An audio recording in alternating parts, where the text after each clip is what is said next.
तर hi friends, आज आली होती माझी मम्मी आणि मम्मी आल्यानंतर बघा मला कशी जवळ घेत होती. आई-वडिलांचं प्रेम कसं असतं ना, मुलं किती जरी मोठे झाले तरी त्यांच्यासाठी लहानच असतात. आणि माझ्या मम्मीचं, पप्पांचं नेहमीचंच असतं. ते इकडं जरी आले ना, तरी मला असं पहिल्यांदा जवळ घेणार. गावाकडे पण मम्मीकडे गेल्यानंतर ते असंच करणार मला.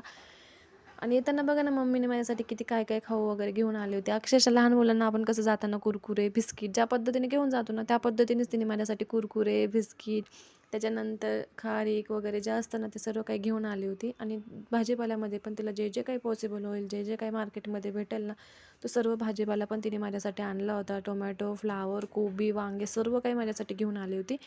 तिला मी रागवत होती, की "मम्मी एवढं कशासाठी आणलं? किती लांबून आलीस तू बसवरून?" असं. तर मलाच ते उलट रागवायला लागले, की "काय झालं आणलं म्हणून? माझा हक्क नाही का तुझ्यावर?" तर असंच मला ओरडायला लागली ती. त्याच्यानंतर अक्षरशः डोसांचं पीठ जे आहे ते सुद्धा मला मम्मीने गावाकडूनच तयार करून आणलं होतं. मला डोसे आवडतात आणि मी आवडीने खाईल म्हणून तिने हे पीठ पण तिकडून तयार करून आणलं होतं. तर किती माया असते ना आपल्या आई-वडिलांच्या आपल्यावर, की आपल्या प्रत्येक छोट्या-मोठ्या गोष्टींचा ते विचार करत असतात. त्यांच्या इतकं प्रेम आपल्या ह्या जगात ना कोणी करू पण नाही शकत. जेवढं ते आपल्यावर प्रेम, माया करू शकतात तेवढे. बाकीचे नाते ना दिखाव्यापुरते नाते असतात. पण आई-वडिलांचं प्रेम जे आहे ना ते कधीच खोटं नसतं. ते प्रत्येक गोष्टीचा आपल्या मुलांसाठी विचार करत असतात. त्याच्यानंतर बघा एक-एक वस्तू ती काढत होती आणि माझं काही-काही गोष्टींमध्ये तिला रागवणं चालू होतं, की कारण नसताना ह्या गोष्टी तू का आणल्यास म्हणून असं माझं तिच्यावर बोलणं चालू होतं.